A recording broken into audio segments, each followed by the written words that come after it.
ene ebe associate deba small se Paramount News ewo Great Commission TV eso ensamono edo so paye na so faseda fama enagad medicated toothpaste wose wo paste bi ade betwi useda ma wanumu enka bi ohonomo ayi ama wose na ye white ankasa na wanumu atimi atoso dia na ene eye enagad medicated toothpaste enti kwadwamai so na kope eye edroyi ebi fatwitwi wose esanse ahoni nuro pa ewo ma ebo ese no eho eban go same travel and tour yes ya ma kwentio aye easy ankasa baby apesa uko bia no jeboa ema wunya wo passport wo visa ene eho nkeka ho nyina uko ese juma ena wo kwakoya ya pebi dada a uko akoye uduru hono ma insurance ni bibia nso eyade ya ye ni nyina ede ama kama nungwa kantamanto ehono mo ena ubehunu ye bomodia na bopini ye na fu akwentio hu nsam nyina bedan ye na yentimi emwa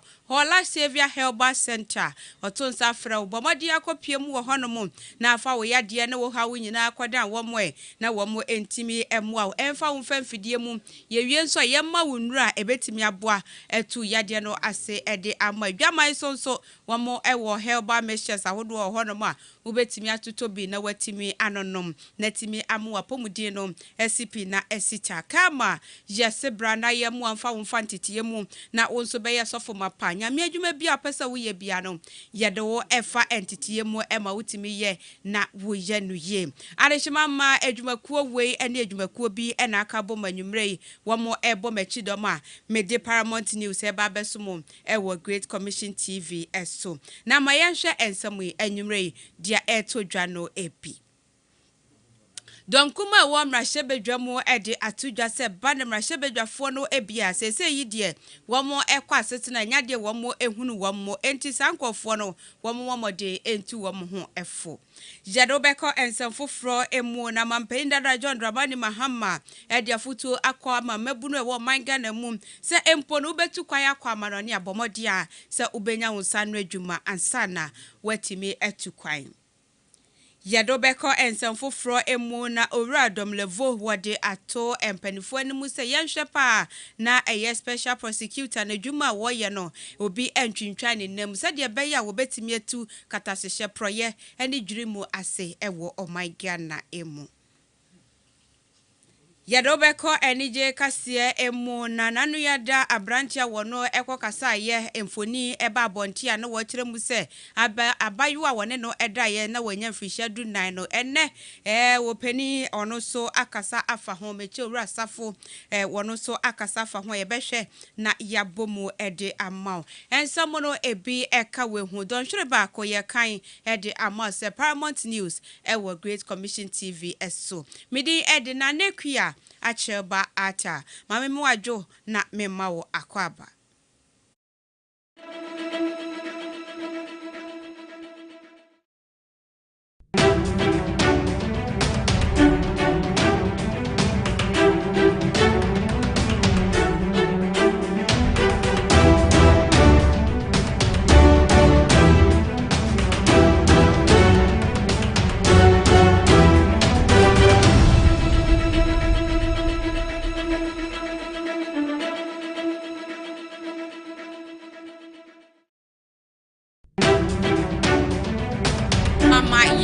so na yemu akwaba emra kasie yi eso afe jebre na tie kasie no enchemu ankasa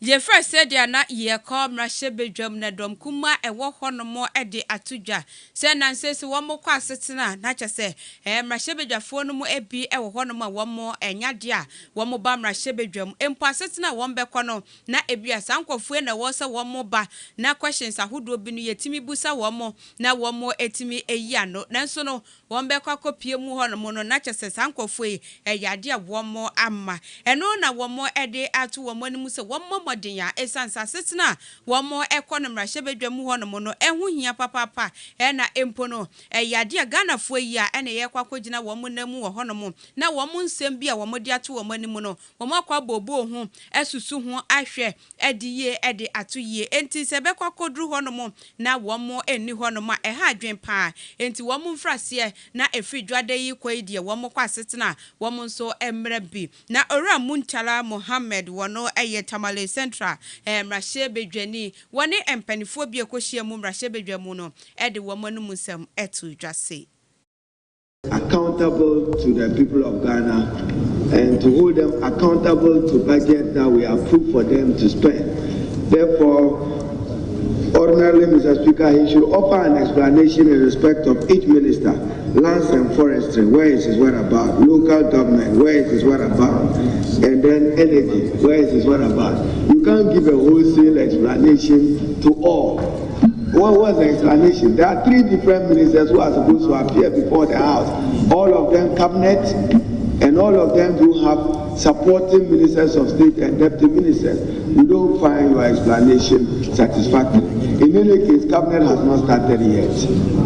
We monitor you and we follow you. So why are you using that as a excuse? The Honorable Minister for Employment is supposed to be in cabinet. He has crisis he's managing over labor strikes and disputes, which must be of interest to cabinet. What you are doing to resolve all the industrial strikes which is affecting productivity. So offer a better explanation, Mr. Speaker. Justifying the disrespect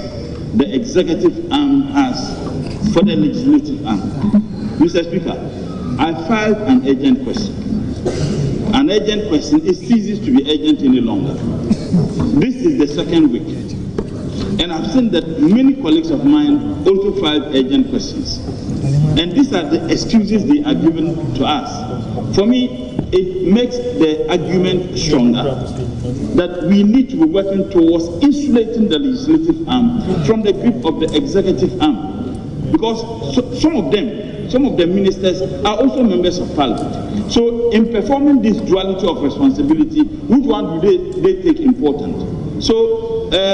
Leader, that reason is untenable, and I think that this should be the last time we should experience that, at least in this parliament. Please, let's do well to let the ministers respond to parliament. It's very, very important. And I'm making this appeal to the whips, especially the government whips. It is your duty to make sure any minister who is destined to come and respond to any question come. So before a minister is programmed to come and answer or respond to any member, at least it's incumbent on the whips to make sure the ministers are well informed before we even program them. Because it's not nice that we program a minister to come and answer questions. Meanwhile, the minister may be having something else doing. So it doesn't make sense. We program him, the minister is somewhere doing something else. I'm not saying what he's doing is not important. But once we program the minister, there should be that correlation, that the minister will surely make time to come and respond to members. Other than that, it's a bit problematic. So please, I'm urging the whips, especially the government's whips, to take this. Important programs that I'll talk about here. And one is because of the high unemployment in this particular constituency. The first one is the apprenticeship.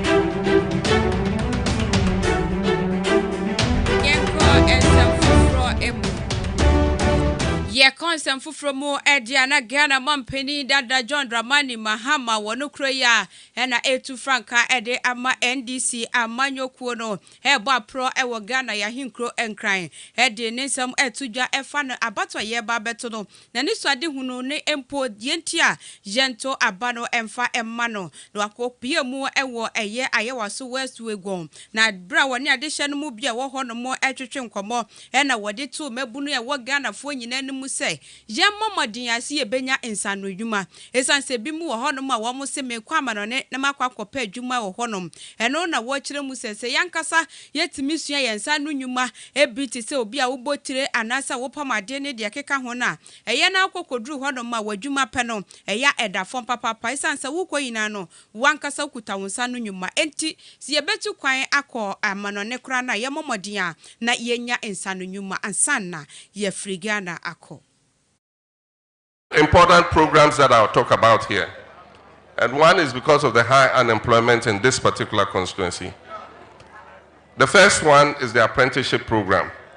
Because if young people have finished school and they don't have a job yet, then they should be acquiring a skill so that they can go into the world of work. And that's why we're talking about the National Apprenticeship Program. For the young people who have finished JHS and SHS and have not advanced into tertiary education, they need to get a skill to go into the world of work. A skill is always important for any person, because whether you continue to stay in your home constituency or you move to any part of the country or you even go outside the country, if you have a skill, your chance of getting a job is higher. There are many people who want to japa. But if you are japa with a skill. I think most of you haven't heard about japa. If you are japa with a skill. Because if you japa and you are a carpenter, you get a job to do. If you are a japa and you are a mason, you get a job to do. If you are a japa and you are a welder, you get a job to do. So acquire the skill so that you can get employment in your own country. But if it happens that you find yourselves outside this country, that skill will help you to get a job. And that's why when we introduce the National Apprenticeship Program, I hope that all those who are not in education, not in employment, will take advantage of it and at least get training in a skill. And so whatever you want to do, we will make sure that the master craftsmen are paid to give you that training free of charge.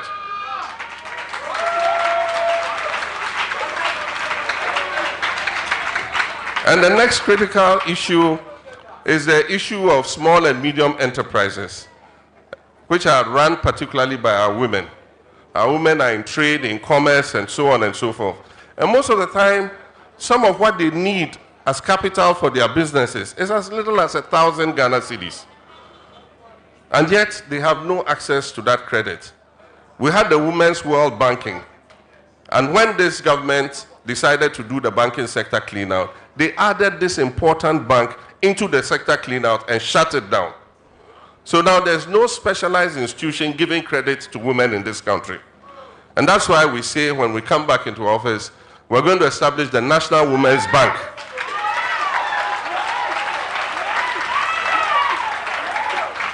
And we'll focus on giving small credit to women in small and medium enterprises. Women are an important part of our economic prosperity. If you go into several sectors, it is the women who are driving progress in those sectors. And so if we put our money where our mouth is, with our mothers and our sisters and our wives, so that they are able to earn an income, it will improve the welfare of our children and our husbands and our brothers and uncles. Na enkane Auditor General Edema Oman Ghana Onmonya for Daniel Yawo Domlevo na eno ena wode atumpanifo ewo man Ghana mu a Ghana mampeni na nadodankwa akufado eka ho ebi se eba no special prosecutor Orakisi Ajabe ne dibre ene nadwuma ewo se wo hwe ene se obetu kankan proye ene dwiri mu ase katahyehe no wo behwe atu ase ewo man Ghana mu enti se basa wo ye na dwuma na adehye no mo ebi esoritia no na nei wokokwaye kra na yesi wanye ne ye ne de keka ho na eyade a emma na dwuma no entimi enkoso enti wototo sere se aban ene ne mpanifo bebomodin a na wo mo ahoodin bia wo mo betimi ede ata Orakisi Ajabe echi se de beye dwuma wo mo ede ahye ne nsa no wo beye na waye ne ye na katasehye na emene ye no watimi ahye na watu ebi ase ede amaye. Emphatically that institutional and legal frameworks are not enough to effectively combat corruption.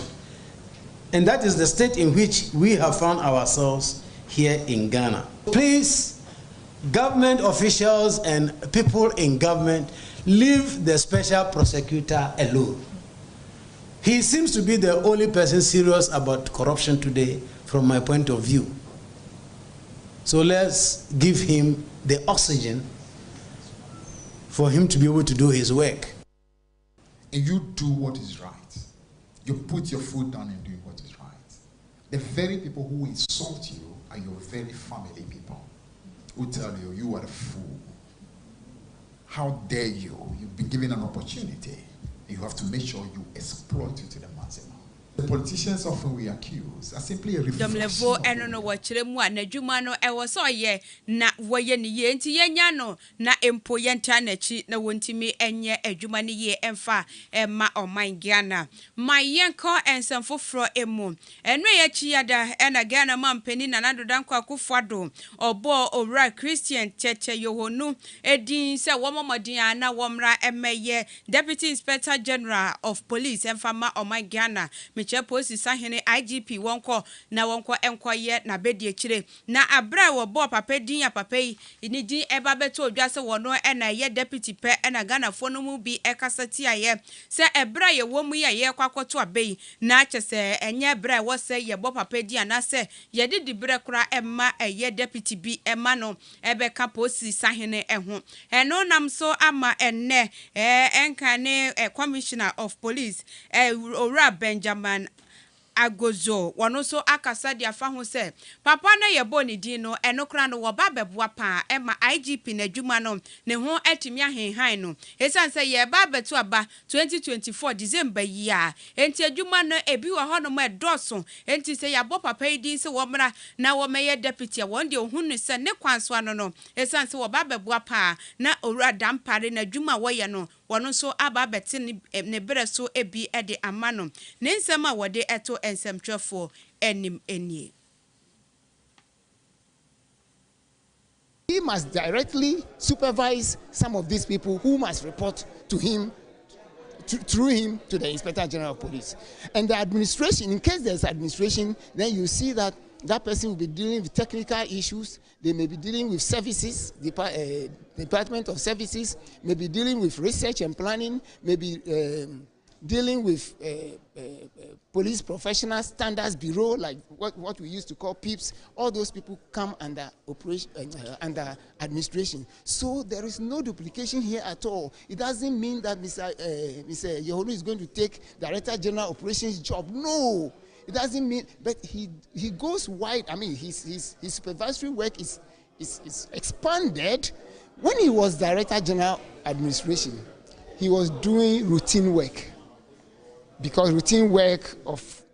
signing Benjamin enono na chese yi die empanifo abo eye IGP na bedie chire edin Owura Yohonu se wono na emwa no na posi adwuma no wo hwe na wo enhwe ne yie emfa emwa oman Ghana ye ko ensem foforo emu edia ne John Dumelo wono wo yesini twani na 2020 ye nyina ye hunu se wogina ye ewo ayewa so West Wegwom se nka ye nto ne so aba no meye mrahye bedwani emfa emma wo mo nanso ye kwato aba ni wie ye no na chese wada forma wodi entwo ewo honom na afin so wagina se wo hwe na abato ye beto no eyade obegina ne yato ne so aba no aba beye mrahye bedwani eno yade Ghana mampeni dada John Dramani Mahama ekoko pie honom dwumadie no ase ena wakasa de tu dwa se afi 2024 abato ye kwakoto na de na chese ayawa so honom no de NDC womo a ena eko NDC all the way nyade womo ene obi epre ho abato na womo eba beto no womo to womo di nkunim na 2024 yaboni din se mrahye bedwani ewo eye ayawa so Owura John Dumelo ni sema wode tu dwa eni. We are winning the December 7th election 2024.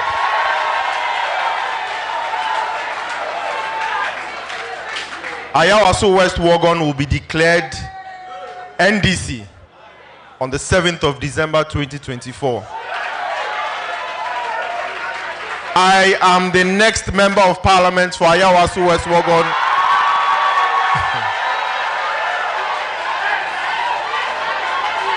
And President Mahama is coming back. Just like I contested in 2020, I have come back to contest. And I will win this seat for the NDC for us to move forward. Your Excellency, Ayawaso West Wuogon is united more than ever. We have stopped fighting. The only people we are fighting now is the MPP. And we are vigilant And I want to assure you that all those who vote for us, your vote will be protected. We are not going to court. We don't have time on the 7th or after 7th December to go to court. Our court is the polling station. Our judges will be at the polling station. Our lawyers will be at the polling station. Our vote will be protected, and we shall count each ballot for the NDC.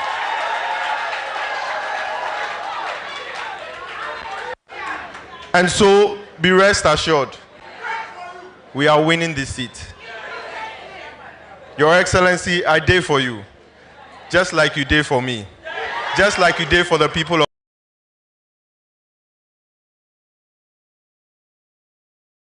Mane enye ora dumelo eno no wachire mu a afei abato ye beto no ayewa so wo mo ne obia empere ho enya afei ene ye kwakoto aba na wie na wo mo akokota na se bibisa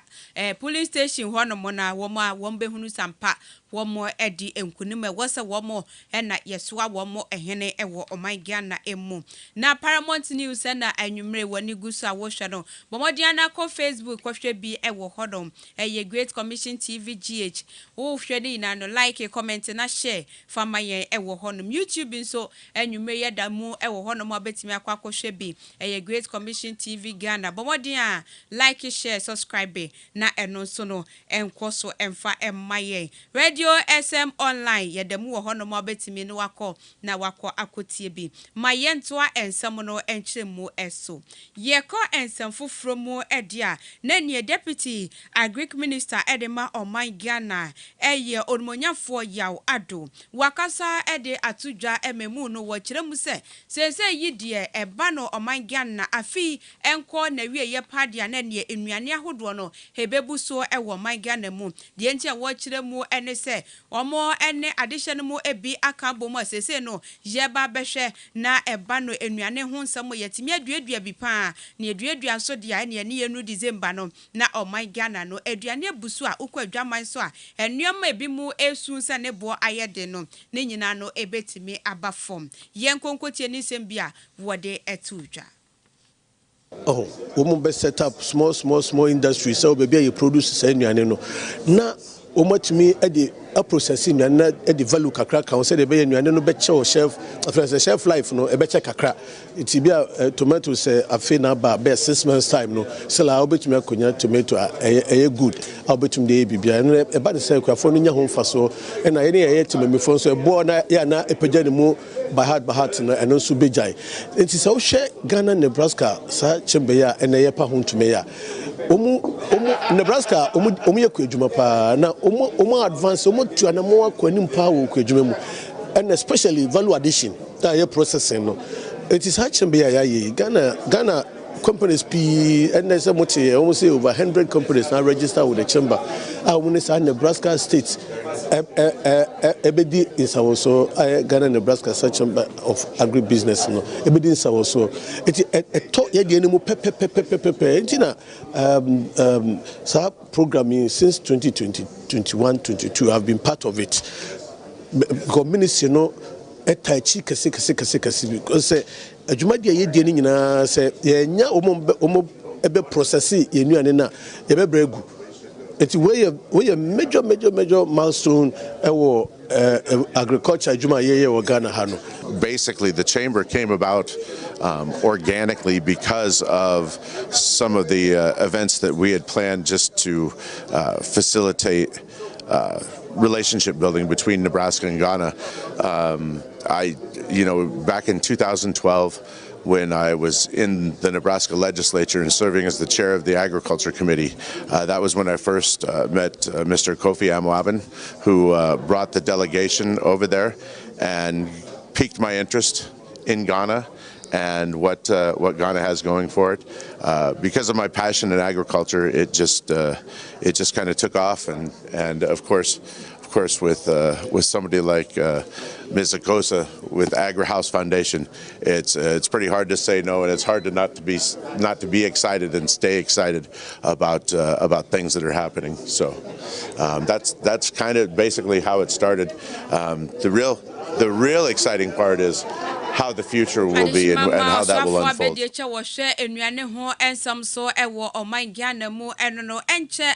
German so aduane bebu wo ho no mane ukwa entosu na ne bi mu eyini ba ko 5 cedis no na chese anhwe kra ye de bebo ho 9 num 5 cedis ne nsema wode atudwa eno no na ne ko hola Savior Herbal Center na wo mo entimi emu a wo yade bia tete wo no na chese wo waposo ena ewe otu ase ena etwetwe na chese malaria etridi yade yi wanya bi anampo no na chese wo kwa fuchira obi ate wonka ne nyina no wo etimi eye wo hono mokọ na wo mo emfa wo mfa mfidie mu ehunu ba bia yade pote no ehye na wo mo entimi mfa wo ntu eduro so ye ma wo nuro nanonom na wapomudie no entimi ensipi na sita esansese so man Ghana mu aye we isa wo tena fa kode a na ne wo ha ho papa bo modin a na kwaja yaresa na wo nso ye adwuma na wo nsa entimi enko wano go same travel and tour ye yaba mo bia bo modin fo akwanti ho nsem bedan ye hemfa na wo pese wo kọ Canada Poland yemfa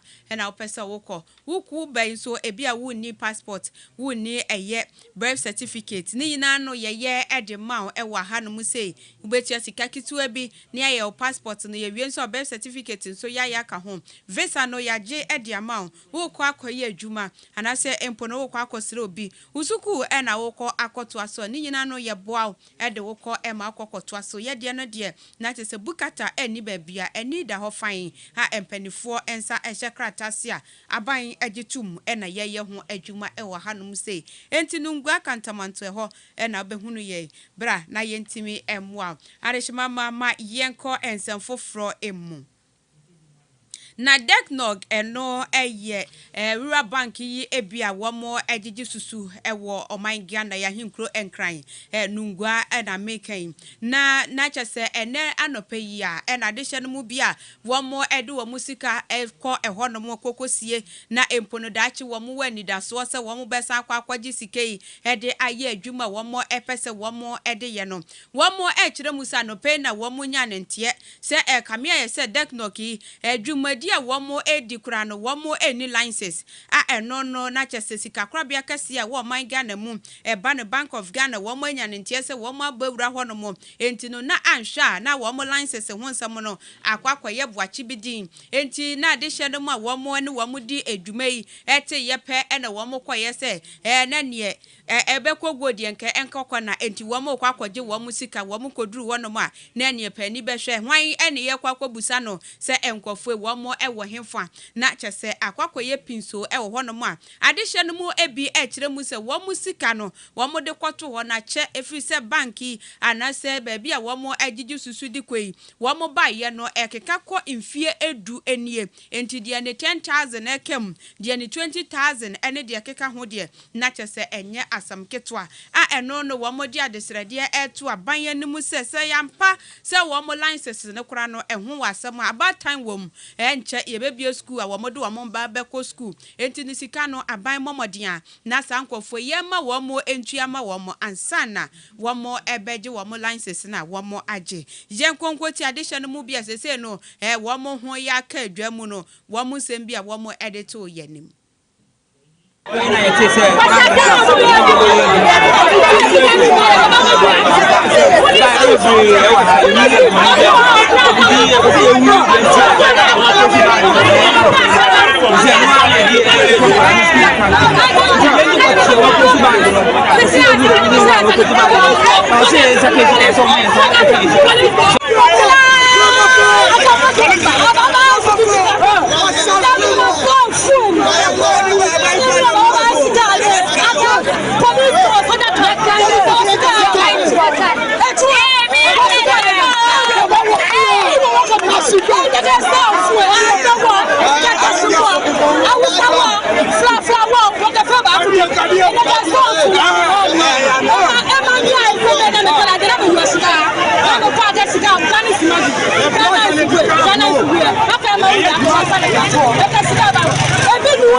Na eno no adehye no mo ebi na womodu womanum sam etu dwa no womani amra na chese sika na kem ebi mu kra bubura inside ho no ma na chese womo motoi a womode kwa chi obi de wotu AC ede akoni fie ehun keka ho na eno ene bi mu di adesrede e ma ban se womo modenya na enkofu ebe bia womo wo bia womo nsan mra na emfa womo sika mra womo san se ese de nsu oto na so fomo eden ankasa oman no sebe sikasam no enkoyie enti obi eye wosa na eye ya papapa adehye no mo ebi na anwumre yi wuhunu se wo mo ede wo mo anum nsam eto aban enim ma yenko ensem foforo emu na Auditor General ede babetu dwa na watwiye mu say ye hwe 2022 ede eba enuane ahodo a school feeding caterers wo monua ede ma enkwada ewo schools ahodo no emu na eyade a enuane no ebi wo hono ma eno wo mo kiremu amore kra ye de ka bankukura no obeko na obehwia bi mu no na chese enka abam enwo na wo mo ede ye obehwia no na chese enwo no eno so enka abamu a na chese wo kiremu enuane ye ma nkwada no enuane no enye enti no caterers wo mo hwe na wo mo nya bibi fanfa ho esanse wo kiremu kura na sika wo mo hia no aban de ama wo mo na enuane ahodo no wo se wo mo de ye aduane so aban de ama wo mo nti na enuane no wo mo nya ni ye emfa emma eye enkwada no eno nam so ama asante mantem eye school feeding caterers a wo mo ewo ho no wo mo eku a wo mo dom opanipa woda wo mo ano sa twetwere ni wono eye ma me Dorothy ofori sapon wakasa ede atudwa amane wo ma yensem twefo nhemu ekiremu se Auditor General nensem bia wo kan ye ne de wo mo ne na nya adwen kora esanse wo mo eya batan eba ne se na wo mo kokofa mmori asebe emu awom ede ye aduane ede ma enkodai na empo enwo a wo mo nimu sasai ebe ye de na wo mo de aye aduane ede ama enkodai esanse enuane ye wo mo ye no ebi kakra na wo mo de kofie emo wo mo abusua edi achechirefo no wo mo edibi enti eba ne sen na enuane no enya wo mo eye na ne nsem bia wo kansa ban atua wo mo kan no wo kiremu ebi wo no kwa 2017 ni sika eda so ewo kem aban wo mfa nioma mmere wo mo a na kokodidwa na aban atua ede ama wo mo enti Auditor General ne nsem bia wo de ebetu dwa ne de wo mo ene no enya adwen. General's report on the management of the school feeding program.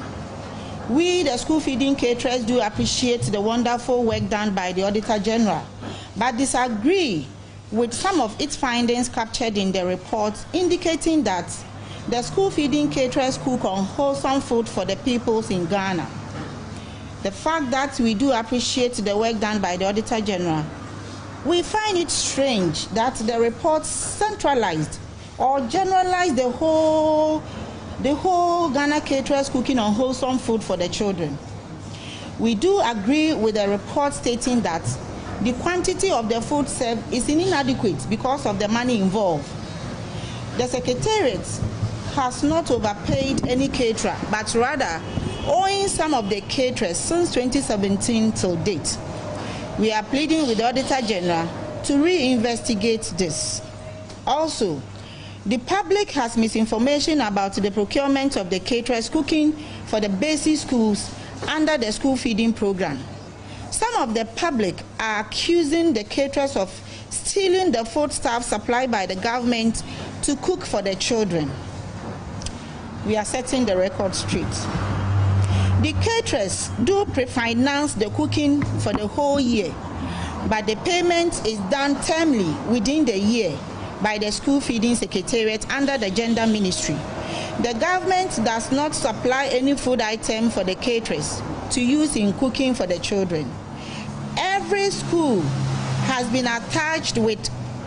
coordinator or coordinators who goes round unannounced to inspect and taste the food.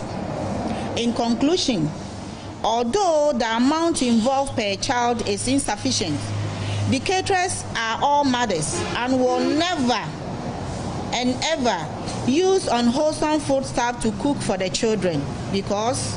the caterers eat the same food, including some of the teachers. On this note, we are therefore appealing to the NGOs and philanthropists across the world to come to the aid of the government to improve the school feeding program. Thank you all.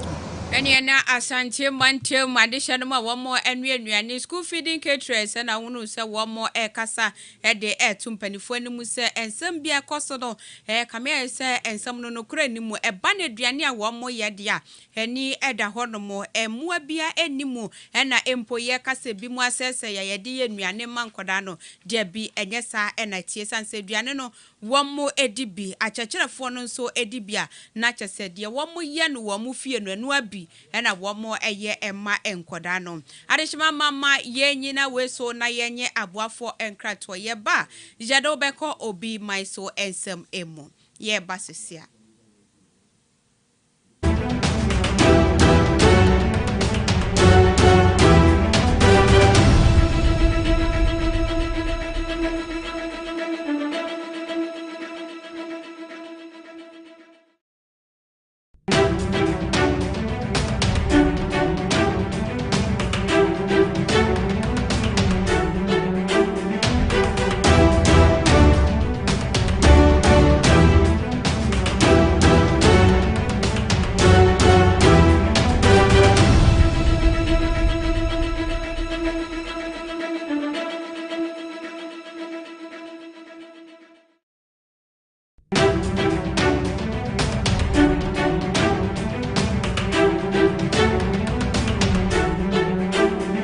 Shemwa ma yehunu se enam yensu asai na yenuane enye organic ntino se yedi nuane wei na yenum nso wei kɔ enipedue mu a yare bebre na de bre yen ne se nti Hola Savior Herbal Clinic ena mabode nhwehwemu akɔfa eduro bi abadwama nso a yefa ne Hola Herbal Mixture eduro ewuru ntin ene mmogim yare pen ena entiminsa se wonu Hola Herbal Mixture na ɛkɔ ni pedue mu a ɛruru wontin ene mmogim na yiyare bia nso efi ni pedue mu na mani pedue no ahoɔden foforo wɔdɔfo entina se mayare nka wonto ho ansa watamusika pudru se wode kwasa won ho yare wɔbra Hola Herbal Mixture ɛwɔ ho edrui anwonwode ɛyɛ wɔ ni pedue mu ntino adraverfo carpenterfo ene dwodifo ene ganafo nyina agiatu sempo yakatro se wo yare no ɛyɛ sunsum yare a fagidie na num Hola Herbal Mixture na wobenya wa yare sa Kwajiru dio Herbal Shop ene pharmacy biemu etufo mfre 0240 409991.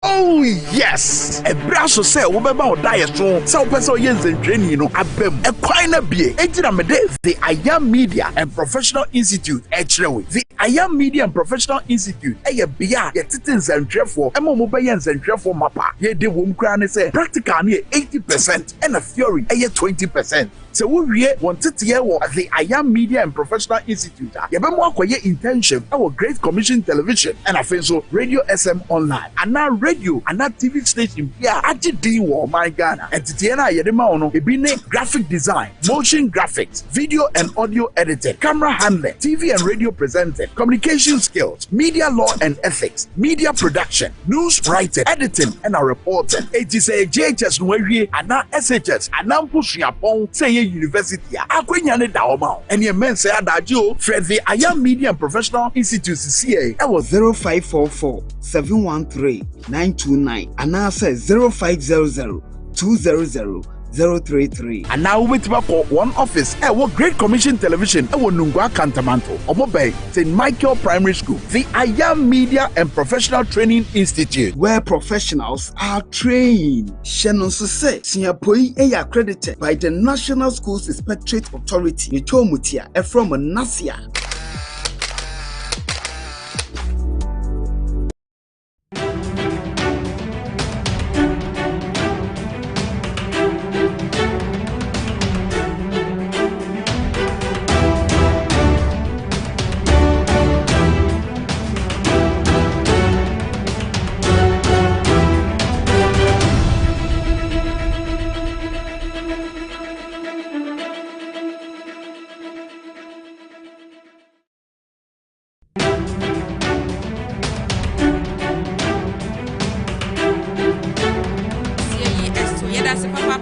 Bre na wone ye etna ye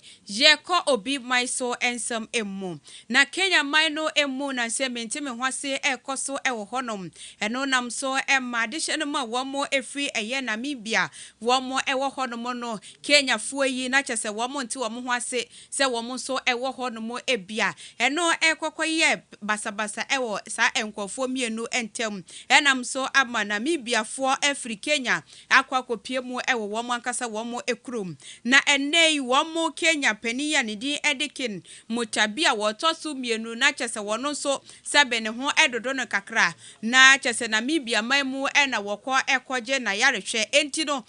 wose wono so eko no wokotia na yaresa eso wei enam so ama Namibia penifo so ekire mu se enya dia womo so ebema papa visa ama no ababe pie mu ewo hono mu ababe di ne dwuma bia opese womo edi esanse eba ni se Kenya ene womo mienu dia na sese dia womo ntemu no anyonkofa bia eni hono mu a obi betime afri Kenya aba Namibia se wo ba bedi dwuma ewo hono mu esan dia ekoso no enti eno ene ensemu a na chese Namibia fo womo so ede ababetu Kenya fo enim efa ne basabasa mente me ho ase a ekoso ewo oman no emu.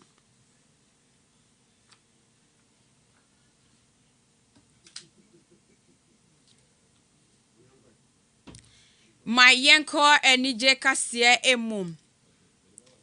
Na wotwe mu na emfoni bi ene na mabefo afidie ententan so eno no abrantia wodi ne dwuma ewo radio station bako eso na nasafo ena enkofo ede frɛ na wodi betu dwa se eba no se wono ankasa mpodi abone die wadi bi na bone wo hwe enya dia esuma entino na enkane no wone abadwo wanya mfihia dunan ena etena ye asebe wone no edi mpemu agora ekosise akode wo kokodru SHS na sasa mu eba beto dwape ena Ghana fo no mu bi edi tu dwa se ewo sasa brantie aposifo frɛ no na wo mo ede no efamra kwanso esanse wanyimpa ne abayo a wanya mfihia dunan a na kyese wone no efro empa wei enam so ema aposifo de ba beto dwa se abrantie eye kwabene wo mo akwakwache na wo bo aposifo ama wo mo aye enhwehwemu eno nam so ama orasafo wono no wotwasini ewo manga na mu ede atudwa se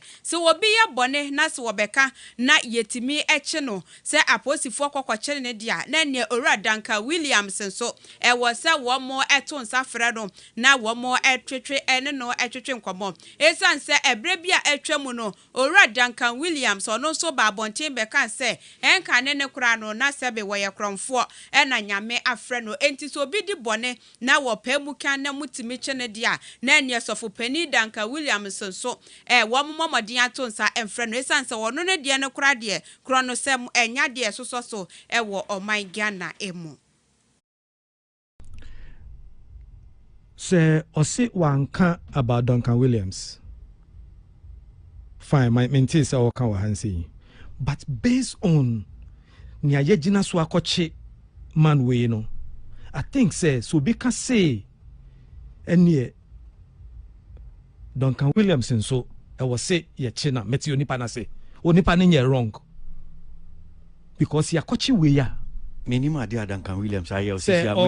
not or ye arm robber say na mate me mente say but amanfo can say he has come out before. It may be true, it may not be me mente but amanfo akeka say onwa can say eniema boni awaye before anyankopon frɛ no what must here ono a sinanum to aka no ene etimi gina we nso so ekofa no se nya counselor kra ne kan ya ni based on yentira ya chi papa we no ono nso asi etimi chi no bi ya nchi na ne we have not been fair to this man because they have all confessed to bonia omodi in the past. Papa we ne bone no mitie na sebo no ekosi end no not the two amanfo ofo or say law of karma or the two amanfo ofo or say na nye onu edru ni so no na ha no